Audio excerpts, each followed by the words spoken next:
ప్రియమైన దేవుని పిల్లరా,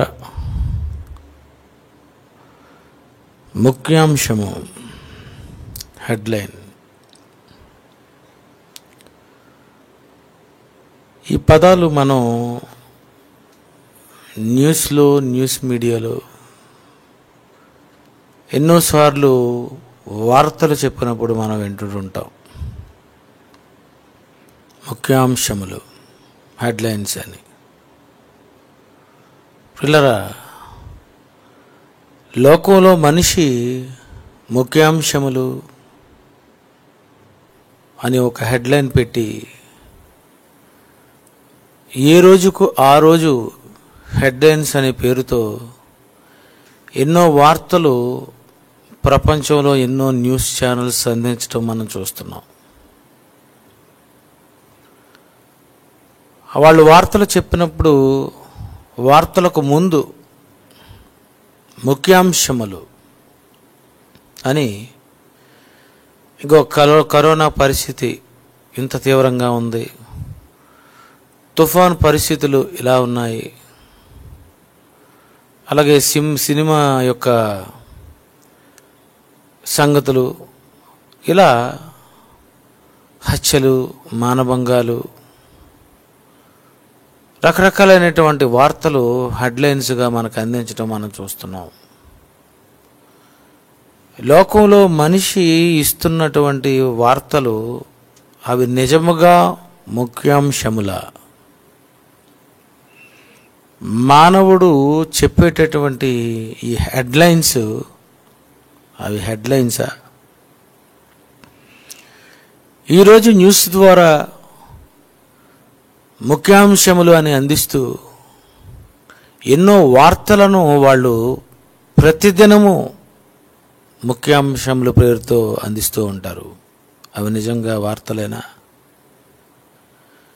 ఏవి వార్తలు, ఏవి ముఖ్యాంశములు అని మనం ఆలోచిస్తే, ఈరోజు ప్రపంచ న్యూస్ మీడియా పుట్టక ముందు దేవుడు బైబిల్లో రాయించాడు ఏది హెడ్లైనో. బైబిల్ చెప్పింది ఏది ముఖ్యాంశమో. మానవుడు చెప్పేటటువంటి వార్తలు ఇవి ముఖ్యాంశములు కావు. ఏది ముఖ్యాంశమో అది దేవుడికి తెలుసు. ఏది ముఖ్యాంశము, ఏ అంశము ముఖ్యాంశము, దేనిని ది హెడ్లైన్ అంటారు అని మనం ఆలోచిస్తే, బైబిల్లో ఒక్కసారి మనం చూద్దాం. సామెతలు 4వ అధ్యాయము, సామెతలు 4వ అధ్యాయము 7వ వచనం ఒకసారి మనం చూద్దామండి. సామెతలు 4వ అధ్యాయము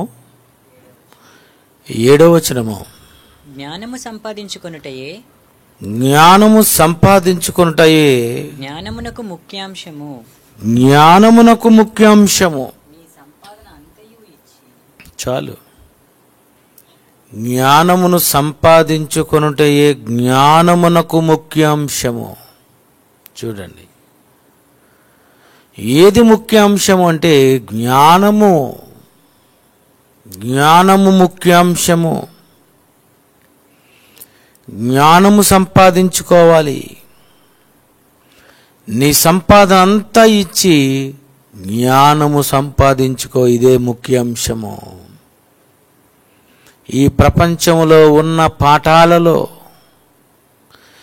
ఏ పాఠము ముఖ్య పాఠము, ఏ పాఠ్యాంశము ముఖ్యాంశము అని మనం ఆలోచిస్తే, బైబిల్ అంటుంది, దేవుడు అంటున్నాడు, జ్ఞానము సంపాదించుటయే ముఖ్యాంశము. అంటే లోకంలో ముఖ్యాంశములని చెప్పేటటువంటి ఇవేవి ముఖ్యాంశములు కావు. జ్ఞానమే ఎందుకు ముఖ్యాంశమైంది? జ్ఞానమే ఎందుకు ముఖ్యాంశమైనది? దీనినే దేవుడు ముఖ్యాంశము అని బైబిల్లో ఎందుకు రాయించాడు?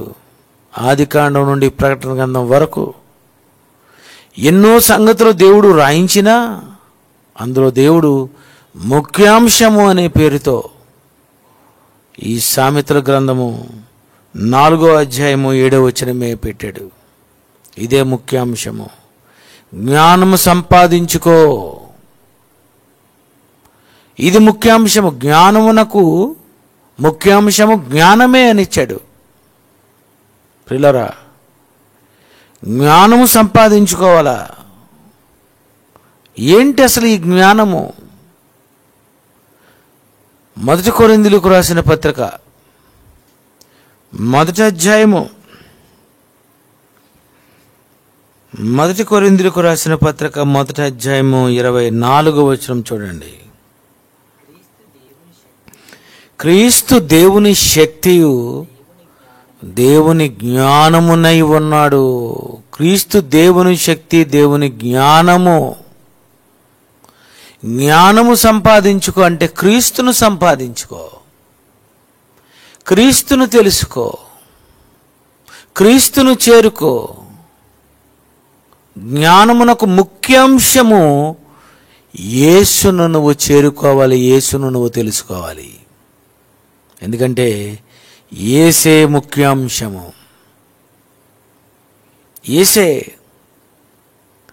యేసు ఎందుకు పుట్టాడో అన్నది అది యేసు చెప్పారు. యేసు ఎవరి కొరకు పుట్టాడో అది యేసు చెప్పారు. యేసు ఎవరి కొరకు బ్రతికాడో, ఎలా బ్రతకాలో అన్నది యేసు చెప్పాడు. లోకంలో మనిషి తప్పు చేసి బతుకుతున్నాడు. యేసు ఏ పాపము చేయకుండా బ్రతికాడు. ఎవరి దగ్గర ఉంది? ఎవరిది ముఖ్యాంశము? ఏ పాపము చేయకుండా బ్రతికాడు. ఇది ముఖ్యాంశము. ఆ యేసు చనిపోయిన తరువాత అందరి వలె సమాధిలో ఉంచబడి అలా ఉండిపోలేదు. ఆయన 3వ దినము తిరిగి లేచాడు. అంటే యేసే జ్ఞానము, యేసే ముఖ్యాంశము. ఆ ముఖ్యాంశమే యేసు పుట్టుక, యేసు బ్రతుకు, యేసు మరణ, సమాధి, పునరుద్ధానములు. ఏది ముఖ్యాంశము? ఏది ఏ వార్త కావాలి? ఏది హెడ్లైన్స్గా ఉండాలి? మానవుడు చనిపోయిన తర్వాత ఏమవుతాడో అది చెప్పినప్పుడే నువ్వు వేసుకో హెడ్లైన్స్ అని. మాకు కావలసిన వార్త ఆ వార్తే. ఈరోజు ఒక బాబు ఒక చిన్న మ్యాటర్ రాసి దాన్ని వాట్సాప్లో పంపించాడు. ఏమని పంపించాడంటే, అన్నయ్య, చనిపోయిన తర్వాత అసలు ఏం జరుగుతుందో నాకు తెలియాలనుకుంటున్నాను, నేను తెలుసుకోవాలనుకుంటున్నాను. చావు తర్వాత ఏమవుతుంది, చనిపోతే ఏమవుతుంది, ఏం జరుగుతుంది? ఈ హెడ్లైన్స్ చెప్పాలంటే ప్రపంచంలో ఏ న్యూస్ మీడియా వాళ్ళ దగ్గర ఆన్సర్ లేదు, వాళ్ళు చెప్పలేరు. అది తెలుసుకోవాలనుకున్నావా? ఈ జ్ఞానము కావాలనుకున్నావా? జ్ఞానమునకు ముఖ్యాంశము, ఆ జ్ఞానము క్రీస్తే. క్రీస్తే దేవుని జ్ఞానమై ఉన్నాడు. క్రీస్తు ముఖ్యాంశము. యేసే చెప్పగలడు. ఆయనకే అంతా తెలుసు. అందుకే లోకము పుట్టినది మొదలుకొని మరుగైనటువంటి సంగతులు నేనే చెప్తాను. యేసు అయినటువంటి ఆయనే చెప్పాలి. జ్ఞానమైన యేసే చెప్పాలి. పిల్లరా, అందుకే ఈ ప్రసంగి 4:7 ఒక మంచి మాట ఉంది. ప్రసంగి 4:7, సామెతలు 4:7 నాన్న, సారీ. జ్ఞానము సంపాదించుకొనుటయే జ్ఞానమునకు ముఖ్యాంశము. నీ సంపాదనంతా ఇచ్చి బుద్ధి సంపాదించుకో. నీ సంపాదనంతా ఇవ్వు. నువ్వు జ్ఞానం సంపాదించాలనుకుంటే, బుద్ధి సంపాదించుకోవాలనుకుంటే నీ సంపాదన అంతా నువ్వు ఇవ్వాలి. పిల్లరా, యేసు దగ్గరకు నువ్వు రావాలి. జ్ఞానం అంటే యేసే. మీకు జ్ఞానము అనగానే లోక జ్ఞానము కాదు, లోక జ్ఞానము కాదండి. ఈరోజు జ్ఞానము అనుకుంటే లోక జ్ఞానము టెక్నాలజీ అనుకుంటున్నాడు. జ్ఞానమునకు ముఖ్య అంశము టెక్నాలజీ కాదు. టెక్నాలజీ అసలు కాదు. ఎవరు జ్ఞానము? యేసు జ్ఞానము. యేసు దేవుని జ్ఞానమై ఉన్నాడు కనుక యేసు దగ్గరకు రావాలి, యేసుని చేరుకోవాలి.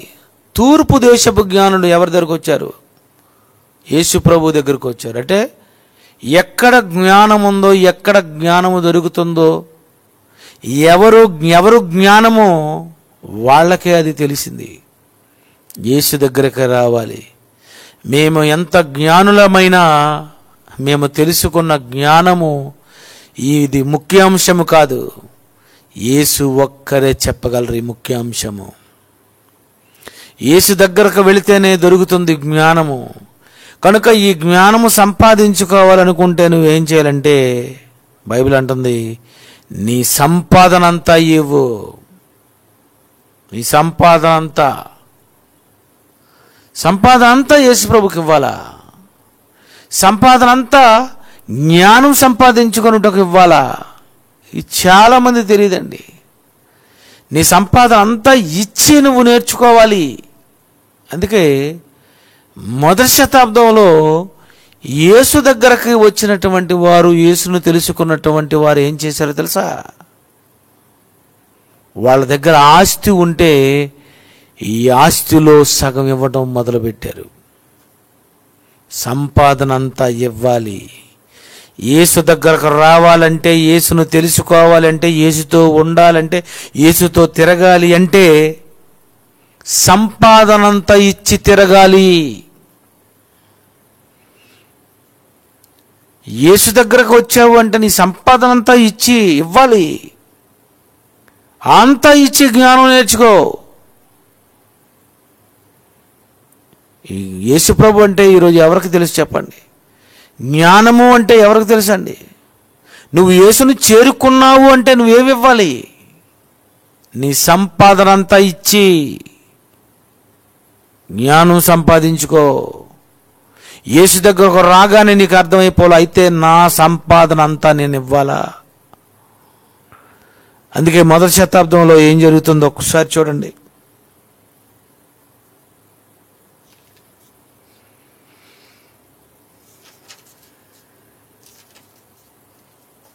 జక్కయ్య ఏం చేశాడో అని ఒకసారి మనం ఆలోచిస్తే, అతడు తనకున్నటువంటి ఆస్తి, ఈ ఆస్తిలోని అతడు ఏం చేశాడు?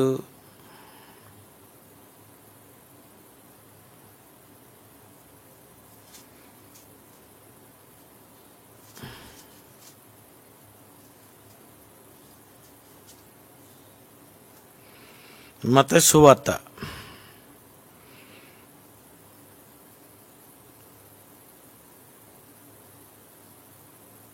లూకా 19:8 చూడండి ఒకసారి. లూకా 19:8 జక్కయ్య నిలువబడి, ఇదిగో ప్రభువా, నా ఆస్తిలో సగము బేదలకిచ్చుచున్నాను.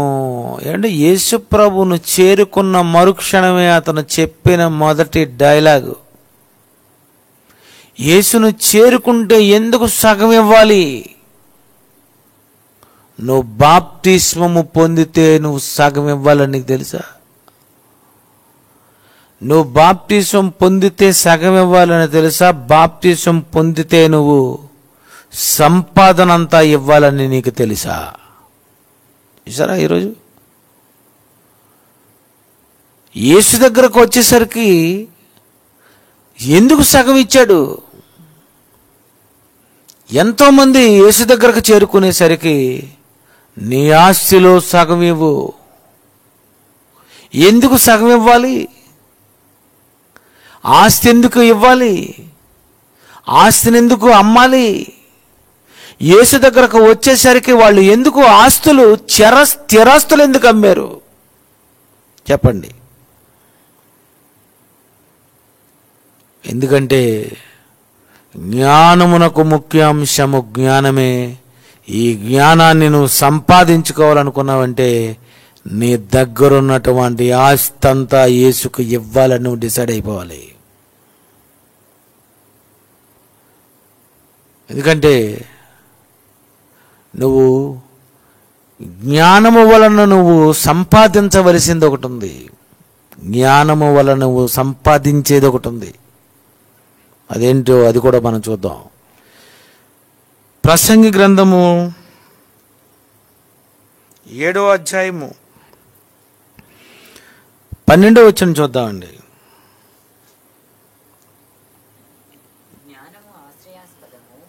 జ్ఞానము ఆశ్రయాస్పదము, ద్రవ్యము ఆశ్రయాస్పదము, అయితే జ్ఞానము దాన్ని పొందిన వారి ప్రాణమును రక్షించును. ఇదే జ్ఞానము వలన కలుగు లాభము. చూసారా? జ్ఞానము ఎందుకు నువ్వు సంపాదించుకోవాలి? సంపాదన అంతా ఇచ్చి యేసు దగ్గరకు ఎందుకు నువ్వు చేరుకోవాలి? ఎందుకు చేరుకోవాలంటే చెబుతున్నాడు, మళ్ళీ చదువునన్న. జ్ఞానము ఆశ్రయాస్పదము, ద్రవ్యము ఆశ్రయాస్పదము, అయితే జ్ఞానము దాన్ని పొందిన వారి ప్రాణమును రక్షించును. ఇదే జ్ఞానము వలన కలుగు లాభము. లాభం ఏది? లాభం ఏం లాభం పొందుతావు? నీ ప్రాణమును నువ్వు రక్షించుకుంటావు,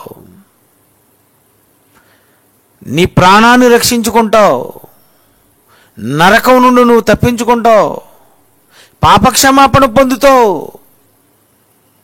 నీకు పాపక్షమాపణ. ప్రియులారా, నువ్వు దేవుని నువ్వు యేసు దగ్గరకు వచ్చావు అంటే అర్థం ఏంటో తెలుసా? అమ్మయ్యా, అయితే ఇక నా ఆత్మను నేను రక్షించుకుంటాను. ఇలా రక్షించుకోవాలి అంటే జ్ఞానము వలన నాకు కలిగే ఒక లాభం నాకేంటో నాకు తెలియాలి అనుకుంటే, అయితే నా సంపాదన అంతా నేను ఇవ్వాలి. జ్ఞానము వలన కలుగు లాభం, యేసు వలన కలుగు లాభం. యేసు వలన నీ ప్రాణాన్ని నువ్వు రక్షించుకుంటావు, నువ్వు దక్కించుకుంటావు. నువ్వు నరకానికి వెళ్ళవు, నువ్వు మహాలోకానికి వెళ్ళిపోతావు. నీ ఆత్మ నరకానికి పోదు. ఈరోజు యేసు వలన నీకేమి ఉంది? యేసు వలన నీకేం లాభం ఉంది? నువ్వు ఎక్కడికి చేరుకోవాలో అని అన్నది ఈరోజు యావత్ ప్రపంచంలో ఎవరికి సరిగ్గా తెలియలేదండి. యేసు వలన నీకేముంది? యేసు వలన ఏంటి? లాభం. లాభం ఉంది, నీకు లాభం ఉంది. యేసు వలన కలుగు లాభం ఏంటి? నువ్వు జ్ఞానాన్ని నువ్వు సంపాదించుకుంటే నీ ఆత్మ రక్షింపబడుతుంది. నీ ఆత్మ రక్షింపబడాలంటే నువ్వేం చేయాలి? నీ సంపాదన అంతా ఇవ్వాలి. ఈ విషయం ప్రారంభంలో వాళ్ళకి తెలిసిపోయింది. యేసును నీవు చేరుకోవాలి అంటే నేను సంపాదన ఇవ్వాలి. యేసు దగ్గరకు నేను రావాలి అంటే బంగారము, సాంబ్రాణి, బోళము. చూసారా? బంగారము, సాంబ్రాణి, బోళము. యేసు దగ్గరకు నువ్వు చేరుకునేసరికి నువ్వు బంగారం ఇవ్వాలి. బంగారం. రావలసిన చోటుకు వచ్చాను, చేరుకోవలసిన ఆయనను చేరుకున్నాను, యేసును నేను తెలుసుకున్నాను నేను. అయితే ఇక నా సంపాదన అంతా ఆయనకు నేను ఇవ్వాలి. యేసు వలన సంపాదించుకోవాలా? యేసు దగ్గరకు వచ్చిన నీవు నీ ఆస్తిలో సగము పేదలకు ఇవ్వాలా? చూడండి ఏమనుందో బైబిల్లో, ఏమని రాశారో ఒక్కసారి మీరు చూడండి.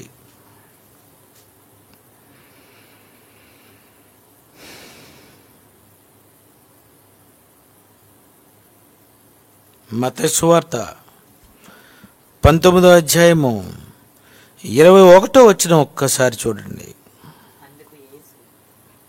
అందుకు యేసు, నువ్వు పరిపూర్ణుడగుటకు కోరిన ఎడల, పరిపూర్ణుడు, క్రైస్తవుడు పరిపూర్ణుడు. నేను పరిపూర్ణుడను, మీ తండ్రి పరిపూర్ణుడు. మీరు పరిపూర్ణులు అవ్వాలనుకుంటున్నారా? నువ్వు పరిపూర్ణుడువా? చెప్పు, నువ్వు పరిపూర్ణుడువా? నీవు పరిపూర్ణుడగుటకు కోరిన ఎడల పోయి నీ ఆస్తిని అమ్మి బేదలకివ్వు, అప్పుడు పరలోకమందు నీకు ధనము కలుగును. చూడండి, వచ్చిన అతను యేసును వెంబడించాలనుకునేటటువంటి ఆయనను అంటున్నాడు ఆ యేసుక్రీస్తు వారు, నువ్వు పరిపూర్ణుడు అవ్వాలనుకుంటున్నావు, నువ్వు అయితే పోయి నీ ఆస్తిని నువ్వేం చేయాలో తెలుసా? అమ్మి సగము బేదలకివ్వు. ఆస్తి ఎందుకు అమ్మాలి? ఆస్తి ఎందుకు ఇవ్వాలి? సగం ఆస్తి యేసు ప్రభు దగ్గరకు వచ్చేసరికి నువ్వు ఎందుకు ఖర్చు పెట్టాలి? జ్ఞానము వలన నీకు లాభం కలుగుతుంది, నీ ఆత్మ రక్షింపబడుతుంది. నువ్వు సంపాదించినటువంటి ఈ సంపాదనలో ఇది జ్ఞానాన్ని సంపాదించుకోవాలని అనుకుంటే, యేసు దగ్గరకు రావాలని, యేసు దగ్గరకు చేరుకోవాలనుకుంటే, యేసుతో ఉండాలనుకుంటే నీ సంపాదన నువ్వు ఇవ్వాలి. ఈరోజు ఎందరోనండి తమ సంపాదన ఖర్చు పెట్టి దేవుని సేవ చేస్తున్నారు. మీ సంపాదనలో కొంతమంది దశమ భాగాలు ఇచ్చిన వాళ్ళు ఉన్నారు, కొంతమంది ఆస్తిలో ఇచ్చినటువంటి వాళ్ళు ఉన్నారు. ఇవన్నీ కూడా దేవుడికి ఇవ్వాలట. అందుకే మరొక వచనం చూద్దామండి ఏమనుందో.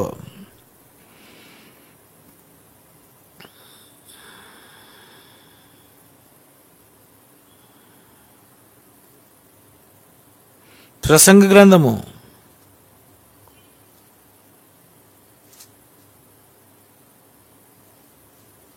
3:9 చూడండి.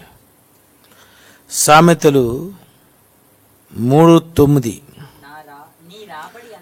నీ రాబడి అంతటిలో ప్రథమ ఫలమును నీ ఆస్తిలో భాగమును ఇచ్చి యెహోవాను ఘనపరచుము. నీ ఆస్తిలో ఏం చేయాలి? నీ ఆస్తిలో భాగమును ఇచ్చి యెహోవాను ఘనపరచుము. నీ రాబడి అంతటిలో, దేవుడు చెప్తున్నాడు, నీ రాబడి అంతట్లో ఇవ్వాలని ఆ రోజు చెప్పాడు. యెహోవాను నువ్వు ఘనపరచాలని చెప్పాడు.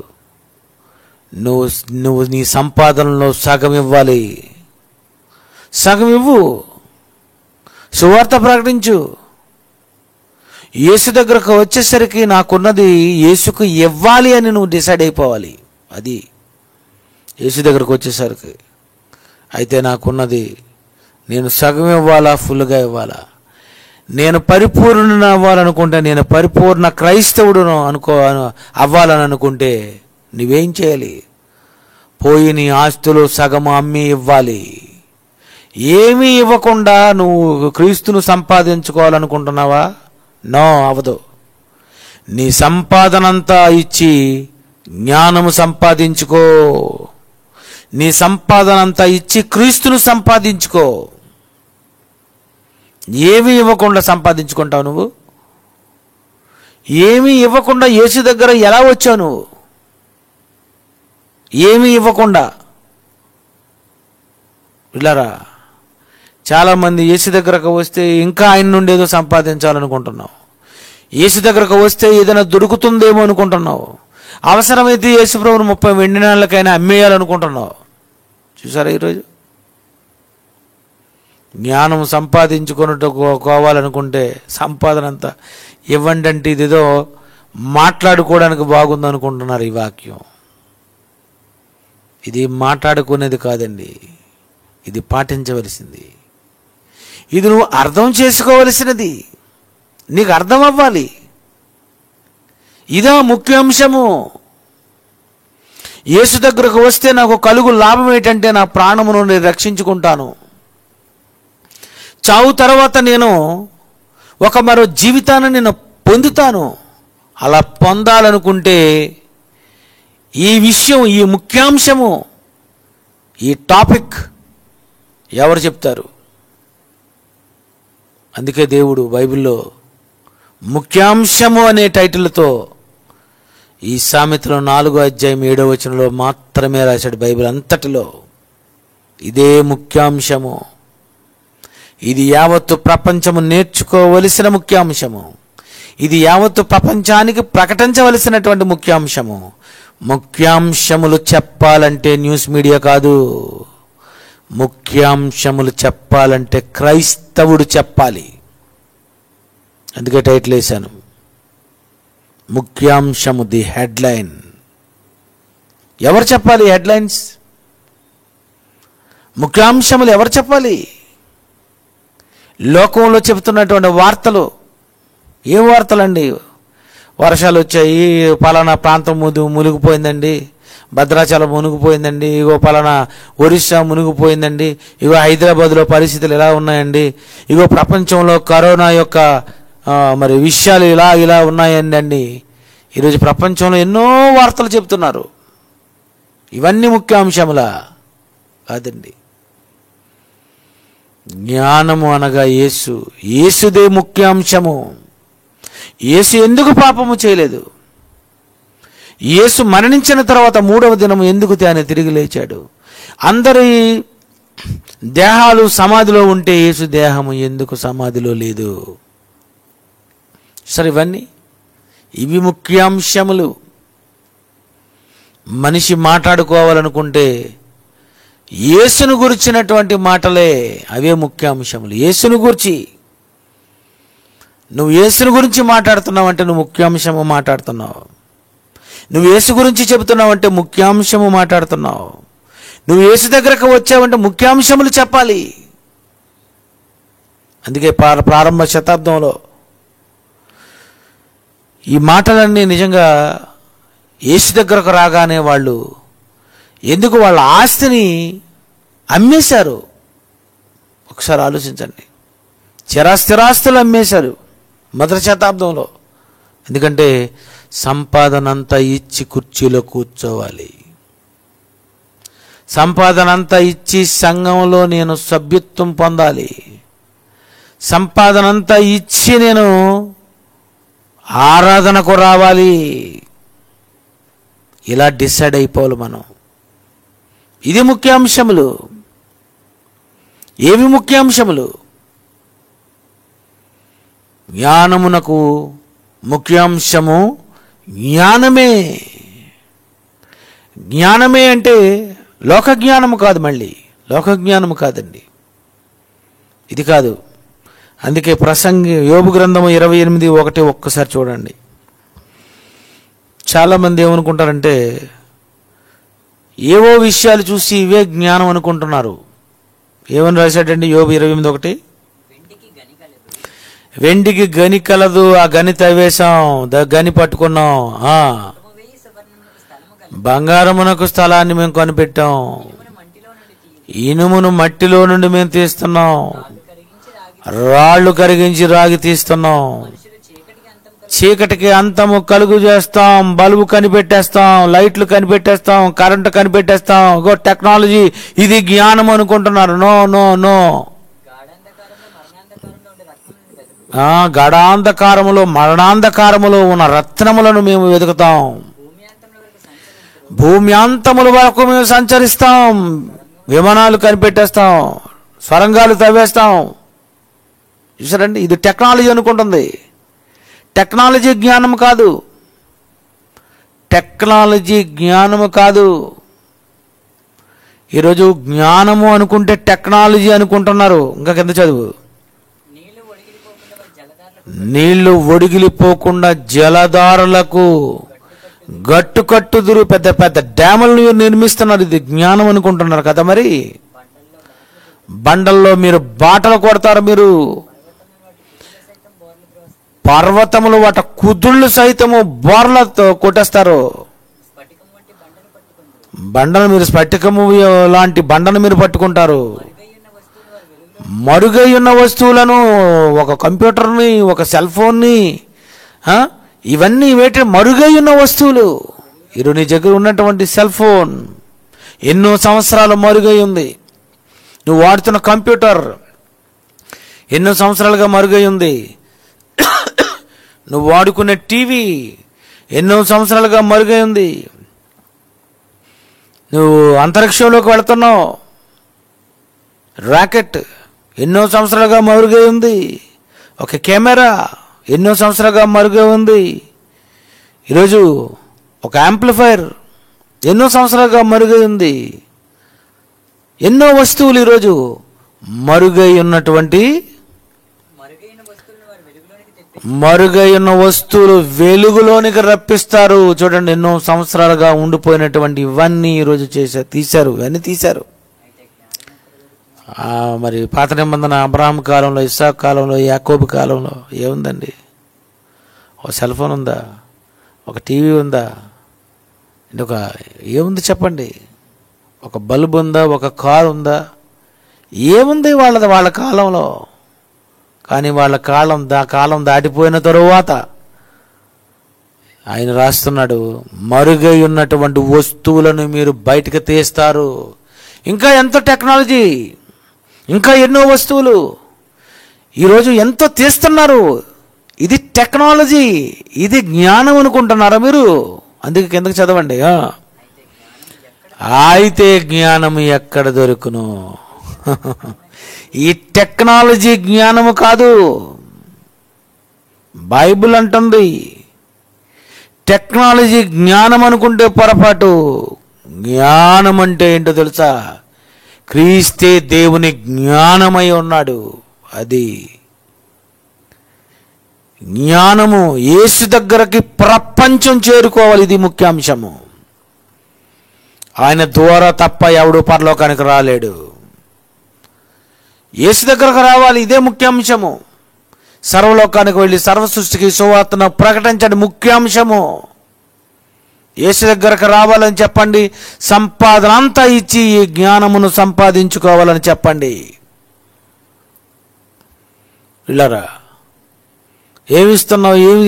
ఏమి ఇచ్చావు ఇంతవరకు యేసు కొరకు? యేసు దగ్గరకు వచ్చేసరికి నువ్వు ఎంత ఖర్చు పెట్టావు? యేసు దగ్గరకు వచ్చేసరికి నీ డబ్బు ఎంత ఖర్చు అయిపోయింది? చూసారా? హెడ్లైన్స్. యేసు దగ్గరకు వచ్చావు, ఏం చేసావు?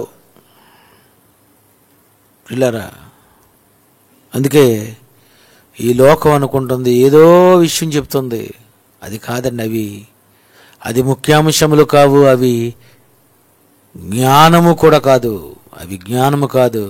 మానవుడు కనిపెట్టే వస్తువులు, ఈ టెక్నాలజీ, ఇది జ్ఞానము కాదు.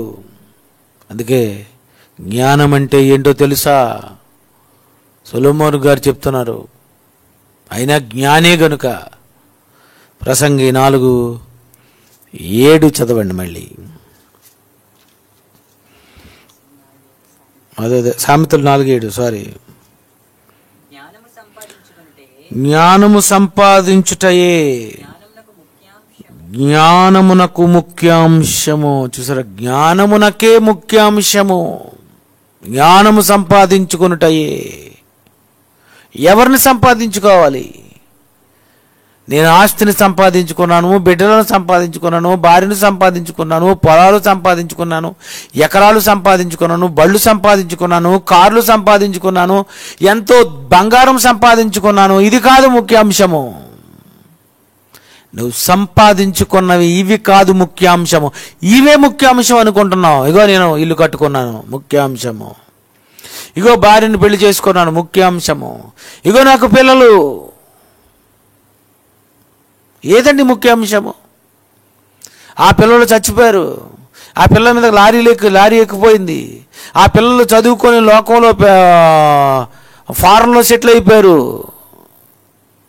ఏవి ముఖ్య అంశములు చూసారా?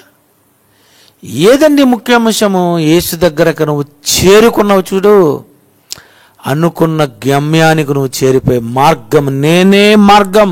చేరుకున్నావు నువ్వు యేసు ప్రభు చేరుకున్నావు అంటే అయిపోయింది. చేరుకున్నావు, ముఖ్యాంశము జ్ఞానము దగ్గరకు చేరుకున్నావు. ఆ చేరుకున్న తర్వాత నీ సంపాదన అంతా ఇవ్వాలి, నీ ధనమంతా ఖర్చు చేయాలి. ఎందుకంటే చాలామంది, ఎంతోమంది డబ్బులు సంపాదిస్తున్నారు. ఆ సంపాదించినటువంటి వాళ్ళందరూ ఏం చేస్తున్నారో తెలుసా? అంతా సంపాదించుకొని ఇతరులకు వదిలేసి వారు పోతున్నారండి. ఈరోజు ప్రపంచం అంతా ఏమైపోయిందంటే, కీర్తన గ్రంథము 49:11, కీర్తనలు 49:11, వారు తమ ఆస్తిని ఇతరులకు విడిచిపెట్టుదురు. చూసారా? ఒకరి తర్వాత ఒకరు ఆస్తిని ఇతరులకు విడిచిపెట్టేస్తున్నారు. నీ కుటుంబంలో నలుగురు ఉంటారా, నలుగురు చచ్చారనుకో, అయిపోయింది. ఇక ఈ ఆస్తి ఎవరికి వెళుతుంది? ఇతరులకి. ఎంతోమంది రాజులు, వారి ఆస్తి ఎవరికి వెళ్ళింది? ఇతరులకు. ఈ ఆస్తి ఇతరులకు విడిచిపెడతావా? నీ ఆస్తిని జ్ఞానమునకు ఇస్తావా? ఎవరికి ఇవ్వాలి నీ ఆస్తి? ఎవరికి నీ ఆస్తి? సంపాదించినవి ఎవరివి అవుతావు? సంపాదించావు, ఈ రాత్రి నీ ప్రాణమును అడుగుతున్నారు. నువ్వు సంపాదించినవి ఎవరికి? చూసారా? యేసుకి ఇవ్వవలసినది, దేవునికి ఇవ్వవలసింది, సువార్తకి ఇవ్వవలసినది, మానవునికి ముఖ్యాంశములు అనే పేరుతో ప్రపంచ ప్రజలకు చెప్పవలసిన ఈ మహాజ్ఞానము, ఇలా చెప్పడానికి నీ సంపాదన అంతా ఇచ్చి నువ్వు చెప్పించుకోవాలి. ఇది ముఖ్యాంశము, ఇది తెలుసుకోవడం ముఖ్యాంశము. అంతేగాని లోకంలో ఉన్నటువంటి వార్తలు కాదు. ఆ వార్తలు అవే వార్తలండి. అవి లోకంలో ఏవి ముఖ్యాంశములు కావు. బైబిల్లో దేవుడు ఏం చెప్పాడో అదే ముఖ్యాంశము. కనుక ఎన్నో సంవత్సరాలుగా ఎంతోమంది ఈరోజు న్యూస్ మీడియా ద్వారా ఎన్నో ముఖ్యాంశములు అని చెప్తున్నారు. కానీ అవి కాదండి. ఇది నువ్వు నలుదిక్కుల సమాచారము సేకరించి అవి ముఖ్యాంశాలు అంటున్నావు. కాదు, యేసును చేరుకోవటమే. చావు తర్వాత ఏం జరుగుతుందో అన్నది తెలిపే యేసు దగ్గరకు చేరుకోవటమే. ఆయన దగ్గరికే రావాలి. ఆయన దగ్గరకు వస్తేనే దేనికైనా సమాప్తం. అందుకు ఒక మంచి మాట చూద్దాం, చూడండి. లూకా సువార్త 22:37. లూకా సువార్త 22:37 వచనం. ఆయన అక్రమకారులలో ఒకడిగా ఎంచబడినవాడే అని అనే మాట నా యందు నెరవేరవలసి ఉన్నది. ఏలి అనగా నన్ను గూర్చిన సంగతి సమాప్తము. నన్ను గూర్చిన సంగతే సమాప్తము. ఇంతటితో సమాప్తం అని అనాలంటే నన్ను గూర్చిన సంగతే. వార్తలు ఇంతటితో సమాప్తం అంటారు, చూశారు? ఎవరు గూర్చిన సంగతి? నన్ను గూర్చిన సంగతితో నేను ముగించాలి. 3 రోజుల సభలో యేసును గూర్చిన చెప్పే నువ్వు ముగించాలి. నన్ను గూర్చిన సంగతే సమాప్తం. ముఖ్యాంశములు సమాప్తం. ఈ ప్రపంచానికి చెప్పే అంశములలో యేసును గురించిన అంశమే పెద్దది. అందుకే క్రీస్తు శక పురుషుడు, యుగ పురుషుడు, యుగ పురుషుడు, శక పురుషుడు. యేసుతోనే సమాప్తం. హెడ్లైన్స్. ఏది హెడ్లైన్? ఏది హెడ్లైన్? క్రీస్తు శకము, క్రీస్తు పూర్వం. ముఖ్యాంశం. యావత్తు ప్రపంచంలో ఎవడైనా సరే యేసు కాలానికి శక పురుషుడు యేసు ప్రభు అని తెలుసుకోవాలంతే. అతనే ముఖ్యాంశము. ఆయన గూర్చినటువంటి మాటలేనట సమాప్తం, సమాప్తం అన్నాడు. యేసే ఆయనతోనే ముగించాలి. ఆయనే రావాలి, ఆయనే సృష్టిని ముగించాలి. ఆయనే వచ్చాడు. మానవ జీవితం అంటే ఏంటో, ఎలా ముగుస్తుందో, చావు తర్వాత ఎలా ఉంటుందో, ఇగో ఇది ముగింపు. యేసే జ్ఞానము, యేసే ముగింపు. ఇవే ముఖ్యాంశము.